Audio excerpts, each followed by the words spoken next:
నా సబ్స్క్రైబర్ ఒక అతను క్వశ్చన్ అడిగాడండి. తన దగ్గర ఒక 25 లక్షలు ఉన్నాయి. ఆ 25 లక్షలతో నేను ఇల్లు తీసుకోవాలా డౌన్ పేమెంట్ కట్టి, లేదా దాన్నే మ్యూచువల్ ఫండ్లో పెట్టి అద్దెంట్లో ఉండాలా? ఎందుకంటే చాలామంది ఫైనాన్షియల్ అడ్వైజర్స్ ఇప్పుడు ఇల్లు తీసుకోవడం కన్నా అద్దెకుంటే నీకు వచ్చే కార్పస్ చాలా పెద్దగా ఉంటుంది, వెల్త్ క్రియేట్ చేయొచ్చు, దాని తర్వాత ఇల్లు తీసుకోమని చెప్తున్నారు. అసలు నేను ఏమి చేయాలో అర్థం కావట్లేదు, ఒక సజెషన్ ఇవ్వండి అని అడిగాడు అనమాట. ఈరోజు మనం తన దగ్గర ఉన్న డబ్బుతో ఇల్లు తీసుకోవచ్చా, లేదంటే అది మ్యూచువల్ ఫండ్లో పెట్టేయచ్చా? మనం ప్రతిదీ కూడా కొన్ని క్యాలిక్యులేషన్ చేసుకుంటూ ముందుకెళ్ళిపోదాం.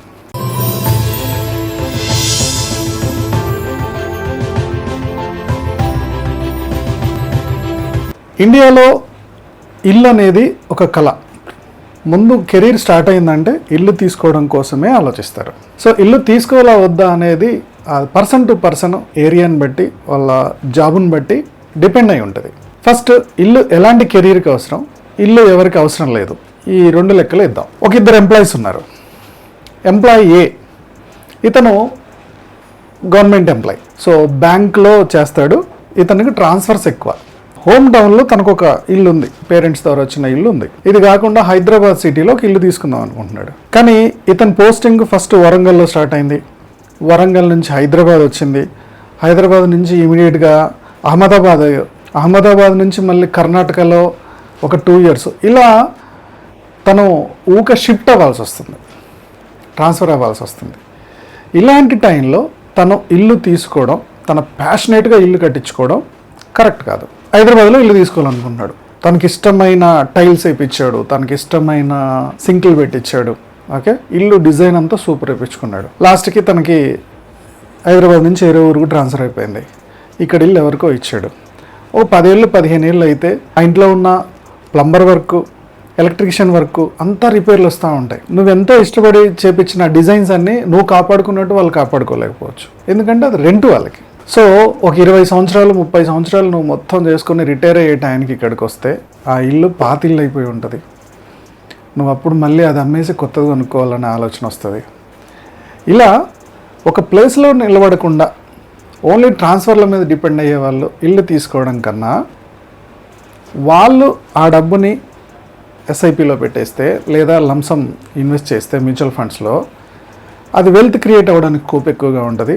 ఆ వచ్చిన డబ్బుతోటి తను రిటైర్ టైంలో మంచి ఇల్లు, ఇక ప్రాపర్గా ఇక్కడే రిటైర్ అయిపోతున్నాను నా హోమ్ టౌన్లోనో లేకపోతే హైదరాబాద్లోనో, రిటైర్మెంట్కి ఒక 2-3 years నుంచి ముందు ఇది ప్లాన్ చేసుకుంటే బెటర్.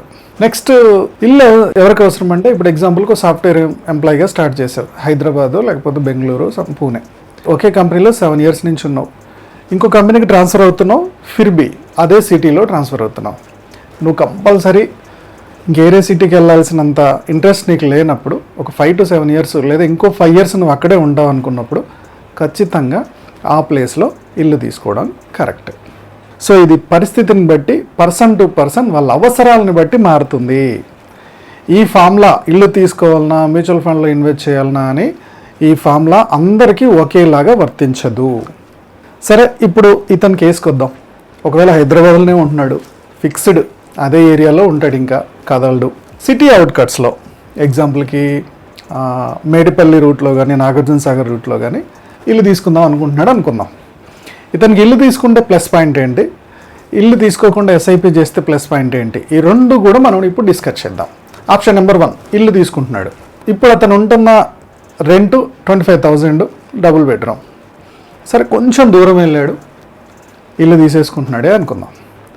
ఇల్లు తీసుకుంటే ఇల్లు కాస్ట్ ఇప్పుడు డౌన్ పేమెంట్ ఒక 20 lakhs కట్టాడు, ఒక 5 lakhs పైన ఇంటీరియరు ఫంక్షను ఇవన్నీ చేశాడు. 80 lakhs లోన్కి వెళ్ళాలి. Rate of interest 8%, 20 years tenure. ఇతనికి యావరేజ్గా ఈఎంఐ 66,915 రూపీస్ పడుతుంది. సరే, 67,000 అనుకుందాం. ఈ 20 yearsలో ఇతని ఇల్లు కోసం 1,60,00,000 కట్టి ఉంటాడు. ఈ ప్రాపర్టీని రెంట్కి ఇచ్చాడు అనుకుందాం. ఓకే, రెంట్ 5% చొప్పున పెరుగుతూ పోయింది. సో ఇలా 25,000 రెంట్ కాస్త ఇతను 20 years రెంట్కి ఉంటే సుమారు 91 lakhs అవుతుంది. అదే ఇంట్లో ఉంటే రెంట్ సేవ్ అయిపోయింది కదా. సో 91 lakhs సేవ్ అయిపోయింది. మనం కట్టిన బ్యాంకు కట్టిన 1,80,000లో 90 lakhs రెంట్ తీసేస్తే ఇంకో 90 lakhs మనం ఎక్స్ట్రా కట్టినట్టు. ఓకే, ఇప్పుడు ప్రాపర్టీ వాల్యూ చూద్దాం.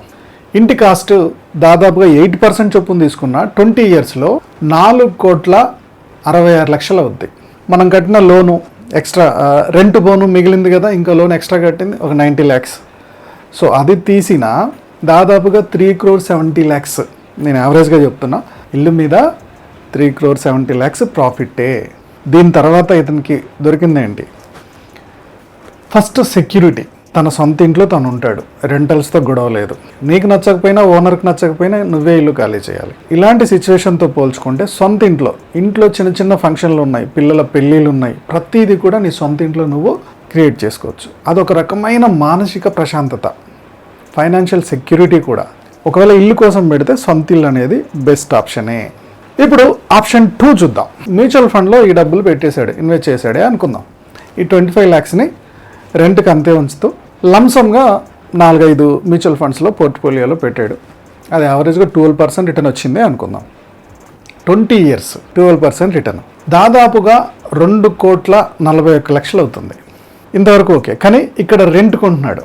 ఈ ఇంటి విషయంలో 20 lakhs డిపాజిట్ చేశాడు, మళ్ళీ ఎవ్రీ మంత్ 67,000 ఈఎంఐ పే చేశాడు. ఇప్పుడు మనం ఆ ఈఎంఐని ఇక్కడ ఎస్ఐపి పెట్టాడు అనుకుందాం. ఎందుకంటే ఇప్పుడు ఇల్లు తీసుకోవట్లేదు, ఇల్లు ఆలోచన లేదు, ఇల్లు తీసుకుంటే ఎంత ఈఎంఐ పడుతుందో ఆ ఈఎంఐని కూడా ఎస్ఐపి స్టార్ట్ చేద్దాం అనుకున్నాడు. 20 years ఈ 67,000 ఎస్ఐపి చేసుకుంటూ వచ్చాడు అనుకుందాం. సో 20 yearsలో ఈ ఎస్ఐపి 12% రేట్ ఆఫ్ ఇంట్రెస్ట్ వచ్చిన 4,18,00,000 అవుతుంది. సరే, 4,20 వేసుకుందాం. ఇది ఒక 4,20 ప్లస్ 25 లక్షల్ని ఒక 2,41,40,000, మొత్తం కలిపితే దాదాపుగా 6,60,00,000 అవుతుంది. ఈ 6,60,00,000 అయితే ఇన్ని రోజులు రెంట్కే ఉన్నాడు కదా. సో రెంట్ 25,000తో స్టార్ట్ అయింది, ఎవ్రీ ఇయర్ 5% పెంచుకుంటూ పోతున్నాడు. సో 20 yearsకి వచ్చేవరకు ఆ రెంట్ కూడా దాదాపుగా 91 లక్షలు కట్టాడు. ఇతను మొత్తం మ్యూచువల్ ఫండ్లో ఇన్వెస్ట్ చేసిన 6,51,00,000లో రెంట్ మొత్తం తీసేస్తే ఏది 91 లక్షలు తీసేసిందాం. తీస్తే ఎంత అవుద్ది? దాదాపుగా 5,40 దాకా ఉంటుంది. ఇప్పుడు ఈ 5,40లో ఇన్ని రోజులు సొంత ఇల్లు లేదు, ఇంకా రిటైర్మెంట్కి దగ్గరికి వచ్చాం, ఇప్పుడు నేను ఇల్లు కొందాం అనుకుంటున్నాం. అప్పుడు ఇల్లు కొంటే ఈ రోజుల్లో నీ ₹1,00,00,000 ఇచ్చే ఇల్లు ఆ రోజు ₹1,00,00,000 రాదు కదా. నీ దగ్గర ఉన్న 5,40లో దాదాపుగా 4 కోట్లు పెట్టి మళ్ళీ నువ్వు ఆ రోజున ఇండిపెండెంట్ హౌస్ కొనాల్సిందే రిటైర్మెంట్కి. నీ దగ్గర మిగిలే కార్పస్ వెల్త్ ఎంత? మహా అంటే 1 crore.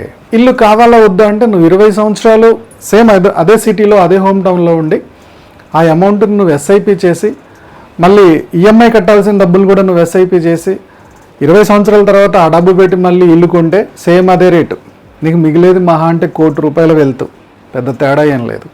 దానికన్నా నువ్వు ఇల్లు తీసుకోవడం బెటర్.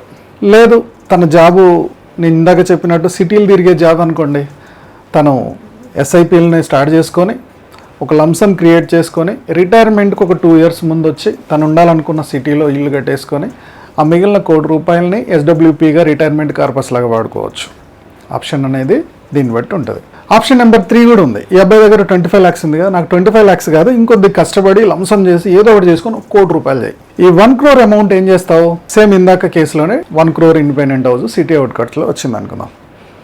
20 lakhs డౌన్ పేమెంట్ కట్టు. ఈ 80 lakhsకి 12% చొప్పున రేట్ ఆఫ్ ఇంట్రెస్ట్ తీసుకున్న 80,000 per month నీకు ఎక్స్ట్రా ఇంట్రెస్ట్ వస్తుంది. ఈ ఇంట్రెస్ట్ని ఎక్స్ట్రా వస్తున్న ఇంట్రెస్ట్ ఉంది కదా, దీన్ని నువ్వు ఈఎంఐకి కన్వర్ట్ చేసుకున్నావు అనుకుందాం. 67,000 పోతుంది, ఇంకా 13,000 అందులో మిగులుతూ ఉంటుంది. రేట్ ఆఫ్ ఇంట్రెస్ట్ ఒకసారి పెరుగుతుంది తగ్గుతుంది, పెరుగుతుంది తగ్గుతుంది. 20 సంవత్సరాలకు వచ్చేవరకు నీ ఇల్లు ఏదైతే నువ్వు ₹1,00,00,000 తీసుకుందో అది 4,40,00,000 అవుతుంది. ఎట్ ద సేమ్ టైం 80 లక్షల నీ లంసమ్ ఏదైతే ఇన్వెస్ట్ చేసి ఉన్నావు కదా, ఓన్లీ ఇంట్రెస్ట్ తోటే ఈఎంఐ కట్టావు, మిగిలిన 80 lakhs, అది 80 ఉండొచ్చు లేదా ₹1,00,00,000 ఉండొచ్చు, 70 లక్షలు ఉండొచ్చు. ఆ అమౌంట్ కూడా ఉంది. నీ ఇంటికి ఉన్న అనుభవాలు నీకు ఉన్నాయి. So option number 3 one of the best option. First నువ్వు ఇమీడియట్గా నీ బడ్జెట్ సహకరించకుండా ఇల్లు తీసుకొని నానా అవస్థ పడ్డం కన్నా లంసమ్ రెడీ చేసుకొని ఆ లంసమ్తో ఎన్ని గేమ్స్ అయినా ఆడుకోవచ్చు. ఈ వీడియోలో మీకు నచ్చిన పాయింట్ ఏందో కామెంట్ చేయండి. ఇల్లు తీసుకోవడం కరెక్టా తప్ప?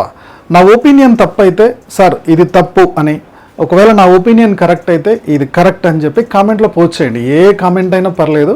బట్ ఒకవేళ ఒపీనియన్ తప్పు అయితే ఎందుకు తప్ప కూడా సలహా ఇవ్వండి. ఎందుకంటే ఈ కన్ఫ్యూజన్లో ఉన్న వాళ్ళకి మీ ఐడియాస్ కూడా వాళ్ళకు ఒక క్లారిటీ తేయడానికి స్కోప్ ఉంటుంది. బాస్ ఇది open platform. Middle class person అంత కన్ఫ్యూజన్లో ఉన్నప్పుడు మన నాలెడ్జ్ కూడా వాళ్ళకి షేర్ చేస్తే మీ నాలెడ్జ్ కూడా వాళ్ళకి ఒక డెసిషన్ తీసుకోవడానికి హెల్ప్ అవుద్ది కదా. సో కామెంట్లో ఖచ్చితంగా మీ ఒపీనియన్ పోస్ట్ చేయండి, దీనివల్ల ఒక 10 మందికి హెల్ప్ అవుతుంది.